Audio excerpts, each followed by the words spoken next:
자, 오늘은 욥기 이제 31장입니다. 31장. 우리 지난주에 30장에서는 이제 욥의 현재, 자기가 영광스러운 과거가 있었음에도 불구하고 이제는 내가 정말 개보다도 못한 사람처럼 취급받고 있다라고 하는 그러한 현재의 이제 고통에 대한 이야기를 했거든요.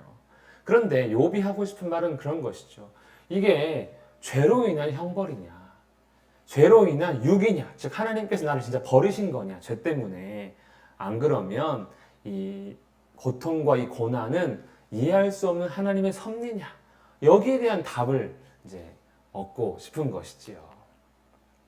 그럼에도 불구하고 욥은 지금 현재 극심한 고통 가운데 있습니다. 육체적으로도 극심하고, 정신적으로도 극심하고, 사회적으로도 거의 매장당하는 수준. 그러니까 지금까지 욥이 위대한 의인인 줄 알았는데 이 고통을 바라보며 야, 알고 보니까 이거 진짜 천하의 나쁜 놈이었네, 이렇게 이제 역임을 받고 있다는 거예요. 그러니까 욥은 답답한 것이죠. 그래서 오늘 31장에서는 욥이 이제 마지막으로 말합니다. 이후부터는 이제 다른 사람의 말과 하나님의 말씀이 있는데, 마지막으로 마치 법정에서 피고인이 최후 변론을 하듯 욥이 이제 자신의 마지막 이야기를 하고 있습니다. 그런데 핵심은 이거예요. 나의 이 고통은 죄로 인한 것이 아니다. 죄로 인한 것이 아닙니다. 죄로 인한 것이 아니지 않습니까? 뭐 이렇게 이제 이야기를 하고 싶은 것입니다. 그 제목이 오늘 결백 선언문이에요. 내가 내 눈과 약속하였나니 어찌 처녀에게 주목하랴. 즉 욥은요, 자기 눈을 통해서 죄를 짓지 않겠다고 맹세했다는 사람이에요. 남자라면 다 예쁜 여자 지나가면 이제 보지 않습니까? 남자는 그런 말 있잖아요. 나이가 많든 젊든 이쁜 여자 좋아한다고. 욥도 그 마음이 있는 거예요. 유혹이 있는 것이죠. 그런데 그가 맹세했다는 거예요. 맹세했다는 거예요. 즉 아마 이 욥은요, 눈이 견물생심이라고 이 죄의 시작일 거다 해서 나는 보지 않겠다. 여기서 주목하려는 뭡니까? 그냥 이렇게 지나가다가 보이는 건 어쩔 수 없는 건데 본 다음에 다시 응시하는 거. 저 여자애가 어떻게 응시하고 어떻게 하는 그런 건 절대 하지 않겠다라는 것이죠. 예수님께서도 어떻습니까? 너희에게 이르노니 음욕을 품고 여자를 보면 가늠한 거다. 그런데 욥은요, 그렇게 하지 않겠다라고 결심하고 살았던 그런 인물이라는 거예요. 그러면 그가 이제 왜 맹세했는가 궁금하겠죠. 왜 맹세했습니까? 위에 계신 하나님께서 내리시는 분깃이 무엇이겠으며 높은 곳의 전능자께서 주시는 기업이 무엇이겠느냐. 즉 하나님께서 다 보고 계시고 거기에 합당하게 좋은 것도 주시고 해로운 것도 주시는 분이 계시는데 내가 어떻게 그런 깨끗하지 못한 마음을 품고 하나님 앞에 설 수 있겠느냐. 하나님은 불의한 자에게는 환난이 아니겠느냐, 행악하는 자에게는 불행이 아니겠느냐. 즉 하나님 마음을 다 보시는 분이기 때문에 나는 하나님 앞에서 이 눈으로도 맹세해서 그런 죄, 마음으로 품는 죄도 짓지 않겠다라고 했다는 거예요. 즉 하나님의 공의로운 심판을 욥은 잘 알고 있기 때문에 그렇습니다. 물론 단지 심판받지 않을래 이래서 그렇게 했다는 건 아니지만, 그렇게 전체적으로 볼 때 하나님은 공의로우신 분이기 때문에 나는 마음까지도 깨끗하고 그렇게 하기 위해서는 눈으로도 죄를 짓지 않겠다, 이렇게 한 것이죠. 하나님은 어떤 분이십니까? 내 걸음을 다 세시지 않느냐. 즉 하나하나 다 감찰하시는 그런 분이시라는 거예요. 마치 하나님이 내 전용 CCTV를 딱 달아놓고 생각하는 거, 품는 마음, 또 하는 행동, 그 모든 것을 다 보시고 있기 때문에 나는 그렇게 그런 마음을 품을 수가 없다라는 것이죠. 즉 욥은요, 하나님 앞에서 수치당하고 싶지 않다, 하나님 앞에서 부끄럽고 싶지 않다고 이야기하고 있습니다. 즉 이 정도로 자기는 결백하다는 거예요. 만일 내가 허위와 함께 동행하고, 만일이죠, 만일 내 발이 속임수에 빨랐다면, 즉 내가 거짓 또 기만 이런 걸 행했다면 하나님께서 나를 공평한 저울에 달아보시길 원한다. 즉 나는 지금 아주 깨끗하다. 나는 거짓도 허위도 하나님을 속이려 한 거 없고 나는 정직한 양심을 가졌다. 하나님께서 딱 달아보시면 알 거 아닙니까? 이제 이렇게 예, 이야기하고 있죠. 그가 나의 온전함 아시기를 바라노라. 나는 온전합니다, 하나님. 좀 저울에 달아서라도 나를 이렇게 좀 점검해 주세요. 이렇게 이야기하고 있죠. 만일 내 걸음이 길에서 떠났다. 여기서는 길은 이제 올바른 길이죠. 떠났거나 내 마음이 내 눈을 따랐거나, 즉 보이는 안목의 정욕 이런 거 따랐거나, 내 손에 더러운 것이 묻었다면, 즉 손으로 죄를 지었다면 어떻게 합니까? 내가 심은 것을 타인이 먹으며 나의 소출이 뿌리째 뽑히기를 원하노라. 즉 내가 죄를 지었다면 내가 지금 내가 누렸던 그 풍성한 것들, 내가 갖고 있는 것들 나 다 뺏겨도 괜찮아. 이렇게 이야기를 하는 것이죠. 무슨 의미입니까? 욥은요, 당장의 유익, 당장의 좋은 것 이런 거를 가치로 여기는 사람이 아니라, 욥이 중요하게 여기는 가치는 공의, 정의, 공평 이런 걸 중요하게 여긴다는 거예요. 그래서 이게 더 중요하기 때문에 나는 당장의 내 유익을 위해서 움직이지 않는다. 잠깐이라도 난 떠나지 않는다. 이렇게 이제 이야기를 하는 것이죠. 또 만일이 많이 나오죠. 나는 만일 그렇게 했다면 내가 죽어도 이겁니다. 만일 내 마음이 여인에게 유혹되어 이웃의 문을 엿보아 문에서 숨어 기다렸다면, 즉 여기서 여인은 처녀가 아니라 이제 이웃의 문이니까 유부녀죠, 유부녀인데 우리 와이프보다 마음이 이쁜가 봐. 그러면 이제 그렇게 안 했다는 거예요. 조금도 그렇게 안 했다는 거예요. 즉 남편이는 아내를 품었다면 간음죄 아닙니까? 간음죄. 나는 전혀 그런 마음도 품어본 적이 없다는 거예요. 얼마나 좀 심하게 자기 스스로 얘기하냐면, 내가 내 아내가 아닌 다른 남자의 아내에게 그렇게 마음을 줬다면 이렇게 얘기해요. 내 아내가 타인의 맷돌을 돌리며 내 아내를 빼앗긴다는 거죠. 다른 사람이 노예가 된다는 것이고, 타인과 더불어 동침하기를 바란다. 근데 여기 다른 성경을 보면 다른 남자들과 더불어 동침하기를 바라노라. 그러니까 아주 험한 꼴을 당해도 괜찮다. 내가 그렇게 했다면 다른 사람도 내 아내에게 그렇게 해도 된다라고 이야기할 정도로 그는 이렇게 깨끗한 마음으로 서고자 노력한다는 걸 이야기합니다. 간음죄는요, 사형에 해당되는 죄 중에 한 가지입니다. 그래서 욥도 말하죠. 그것은 간음죄는 참으로 음란한 일이니 재판에 회부할 죄악이요. 그러니까 다른 죄들은 그냥 당사자끼리 만나서 해결할 수 있지만 이거는 공적으로 다뤄서 심판받는 죄악이라는 거예요. 그리고 멸망하도록 사르는 불이다. 즉 간음죄는 지옥불이라는 거예요. 지옥불. 이런 죄를 내가 어떻게 지을 수 있겠냐는 거예요. 그리고 그런 내가 간음죄를 지었다면 무슨 의미입니까? 나는 더 험한 꼴을 당하는 게 맞다. 그러니까 지금 당하는 고통은 누가 그러는 거거든요. 너 간음했구나. 이렇게 이제 여긴다는 거예요. 그래서 간음죄는 이런 죄이기 때문에 나의 모든 소출을 뿌리째 뽑기를 바랍니다. 간음죄는 이렇게 엄청난 죄의 심판을 당하는 그런 죄이기 때문에 내가 정말 간음을 했다면 지금 이 고통은 간음죄로 당하는 죄가 될 수가 없어. 고통이 될 수 없어. 더 험한 걸 당해야 돼. 이런 이야기를 지금 하고 싶은 거예요. 그러니까 자기는 나는 그런 것도 몰래 그런 죄도 지은 적이 없다라는 것을 이야기하고 있습니다. 또 욥은 얼마나 대단하면요. 만일 남종이나 여종이나 고대 사회에서 종은 주인의 물건입니다. 그러니까 살아있는 물건이죠. 그래서 물건을 대할 때 어떻게 합니까? 우리가 물건 함부로 하죠. 생명이 아니잖아요. 그러니까 인격적으로 대하지 않잖아요. 그냥 물건은 물건입니다. 뭐 쓰다가 마음에 안 들면 버리기도 하고요. 팔기도 하고 뭐 자기 마음대로 합니다. 화나면 던져버리기도 하고. 그런데 욥은 어떻게 했다는 겁니까? 이 종들과 더불어 쟁론할 때, 그러면 주인이 있고 종인데 서로 쟁론한다는 게 말이 됩니까? 안 되는 거죠. 그냥 조용히 해, 입 닥쳐 이러면 뭐 끝나는 거잖아요. 그런데 이 종들과 대화도 하는 그런 주인인데다가 심지어 내가 그의 권리를 저버렸다면, 즉 종이라고 해서 인격을 모독하고 무시하고 함부로 대했다면 하나님께서 일어나실 때 내가 어떻게 하겠느냐? 나는 하나님께 심판당할 거야. 하나님이 심판하실 때 내가 무엇이라 대답하겠느냐? 나 할 말이 없어. 그렇게 했다면 나는 그냥 그 죄로 인해 내가 저주를 받을 거야. 그런데 욥은 어떻게 했습니까? 나를 태 속에 만드신 이가 그도 만들지 아니하셨겠느냐.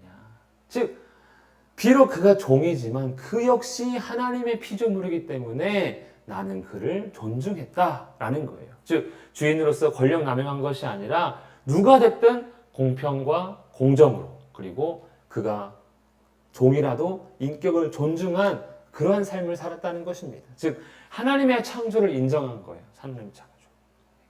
하나님의 창조를 인정했다는 것은 그가 사람뿐만 아니라 모든 만물을 다 귀하게 여겼다는 것을 볼 수 있는데, 그 중에 가장 낮고 낮은 위치에 있는 이런 종들까지도 귀하게 여겼습니다.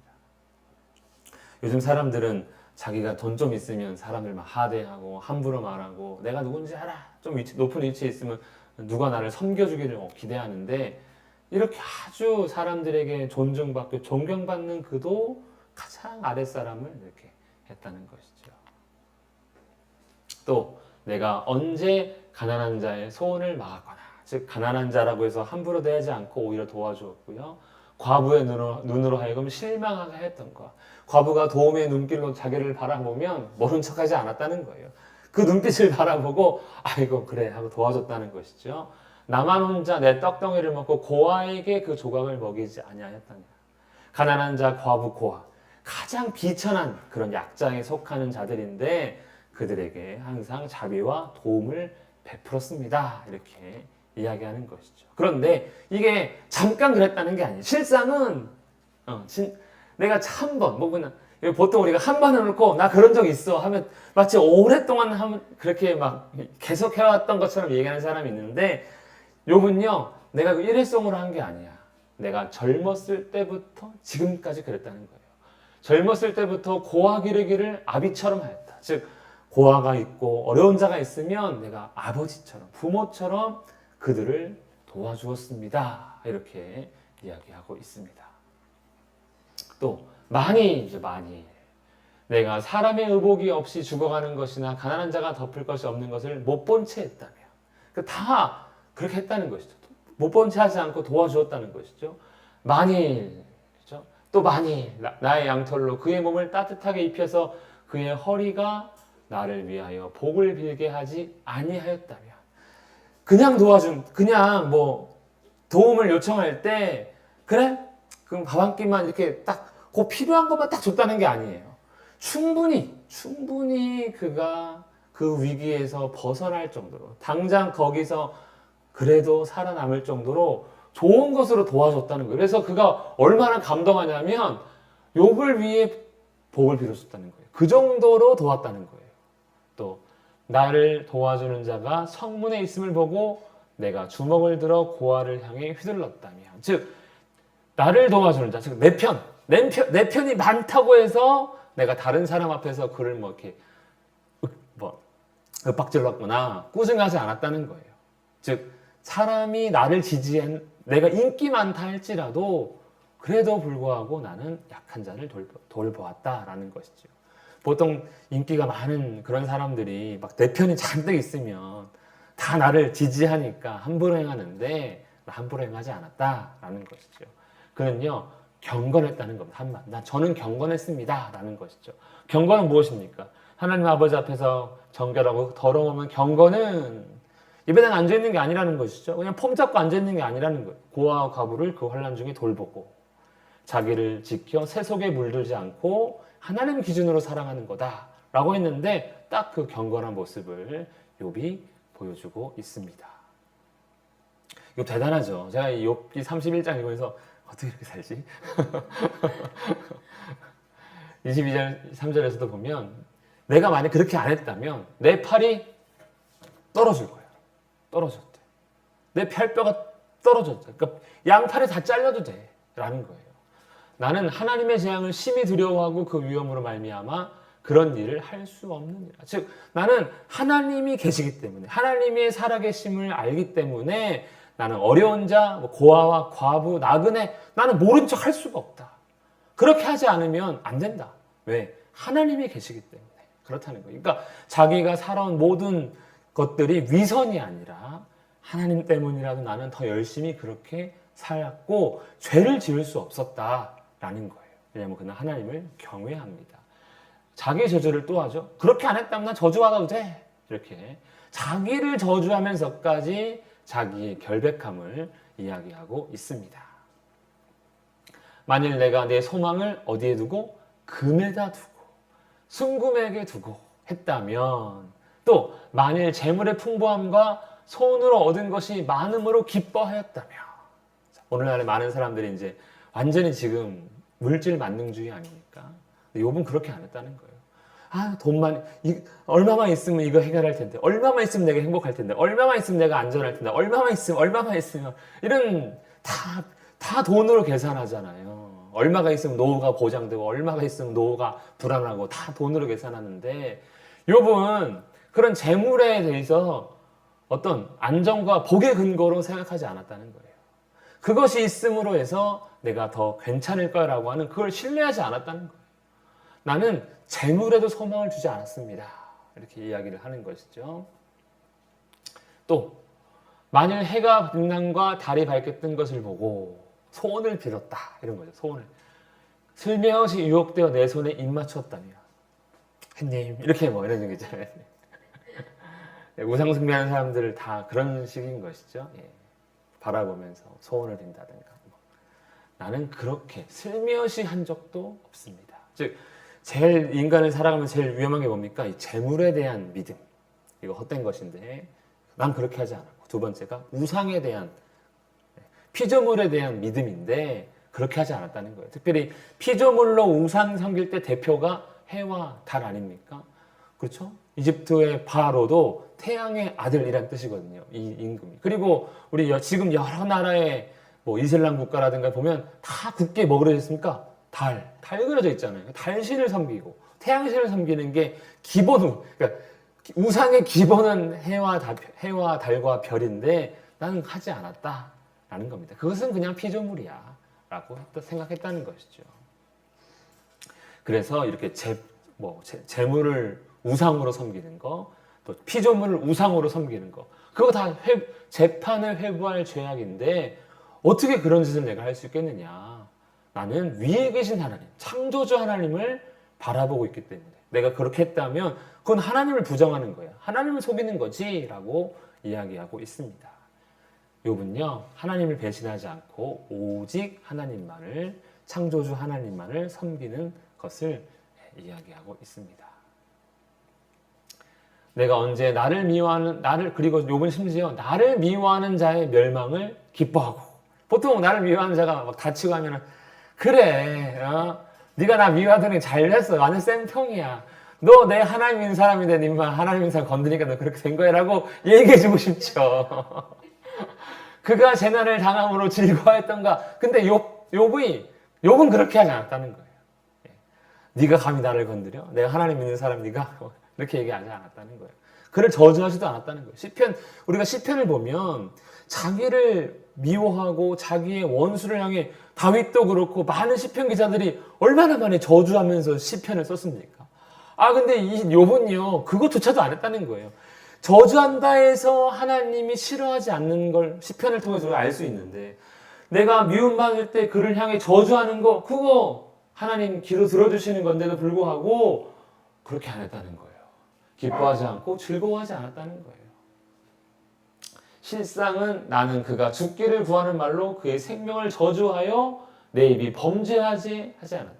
여기서 아마 이 저주는 단순히 시편 기자가 한 그 기도가 아니라 욕하고 막 그 원수를 향해 아주 인격적으로 막 무시하고 막 그런 이야기 같습니다. 그런데 그런 거 전혀 하지 않고 심지어 보복할 마음도 갖지 않았다는 것입니다. 왜냐하면 하나님께서 모든 것을 아시고 결정하시고 심판하실 것을 잘 알고 있기 때문에, 즉 하나님의 주권을 인정하기 때문에 설령 내가 미움받아도 나는 그렇게 하지 않았다라는 거예요. 즉 지금 욥을 찾아온 세 친구, 욥을 저주하는 많은 사람들을 향해 나는 그런 마음 품고 있지 않다는 것을 또 이야기하고 있습니다. 내 장막 사람들은, 즉 욥에 속한 자녀뿐만 아니라 종들까지 다 얘기하는 것이죠. 주인의 고기에 배부르지 않은 자가 어디 있느뇨 하지 아니하였는가. 즉 욥의 장막에 있는 사람들은요, 욥의 고기를 다 배불리 먹은 적이 있다는 거예요. 그 귀한 고기를. 그러니까 욥은 아낌없이 베푸는, 누가 됐든 간에 그런 사람이고, 심지어 나그네까지도. 그렇죠?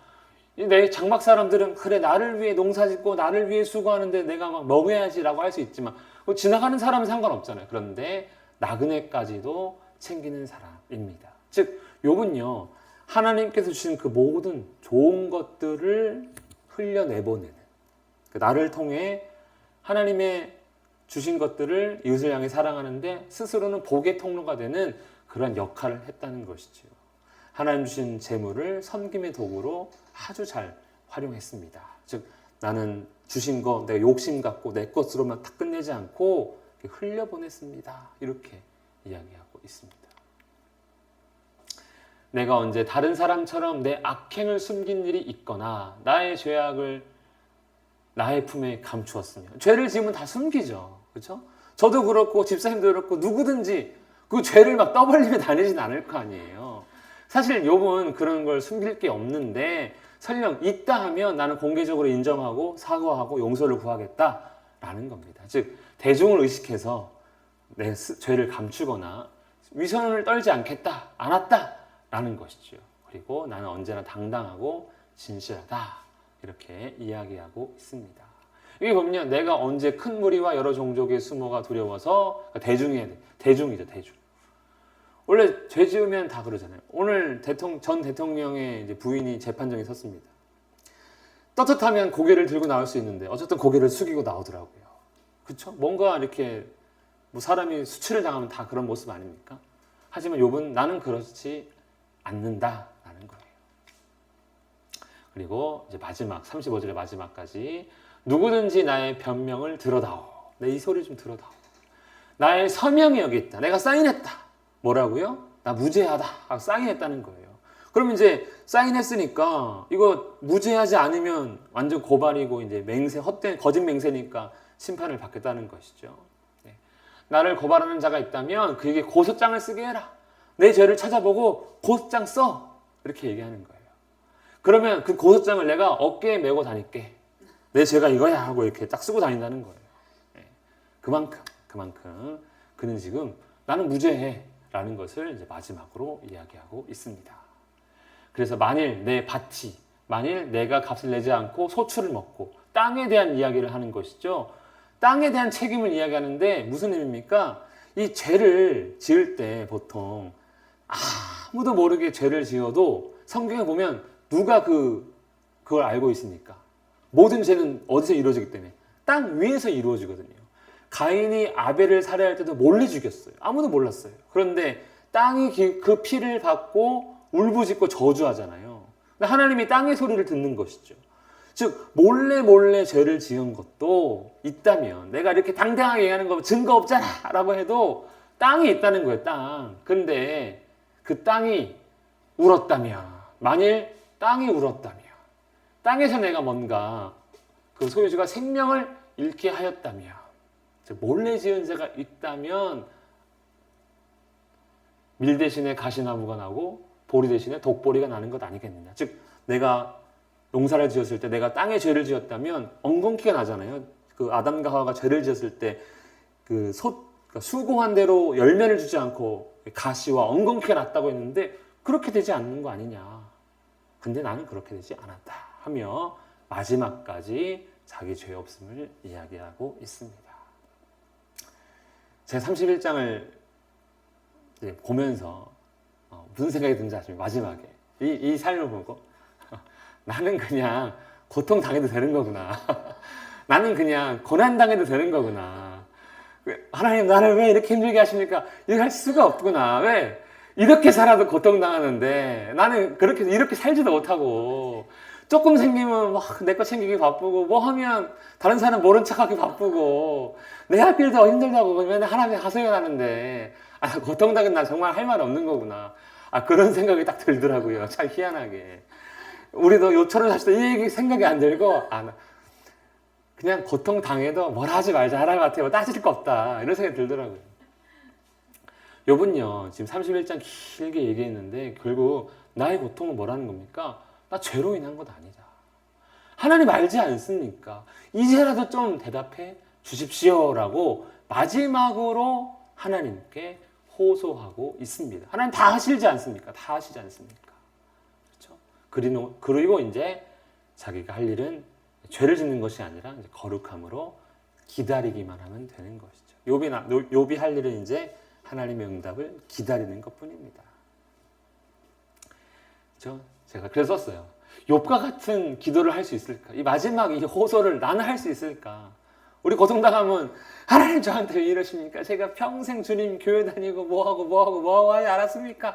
하나님 다 아시지 않습니까? 라고 할 때 그 다 아시지가 그래 다 알면 안 되는데 하나님이 나의 좋은 것만 알아야 되는데 우리의 부족함도 다 아시잖아요. 이렇게 기도 못할 것 같은 거예요. 그래서 저는 이게 보면서 내가 진짜 그리스도 믿는다 하면서 목사라고 하면서도 정말 그리스도인으로 살아왔는가 이런 생각이 들게 되더라고요. 저 욥기를 이렇게 자세하게 읽어본 적이 없는데 이렇게 오늘 공부하면서도 좀 부끄럽고 그냥 고통은 당연한 거야. 뭐 안 당하는 게 이상한 거야 라고 생각이 들더라고요. 네, 당연한 거라고. 우리 집사님은 어떤 생각이 드십니까? 예. 그렇죠. 우리가 욥의 이 고난을 통해서 배우는 것도 있고, 욥과 같이 사는 것이 정말 하나님이 1장 1절에도 그럼 왜 욥과 같은 자가 없다라고 욥을 자랑했는데 정말 자랑할 수밖에 없는 것 같더라고요. 그래서 우리도 부족하지만 욥과 같은 예수님 같은 그런 삶을 통해 하나님이 우리를 좀 자랑거리가 되는 그런 우리가 되었으면 좋겠습니다. 여기까지 하겠습니다.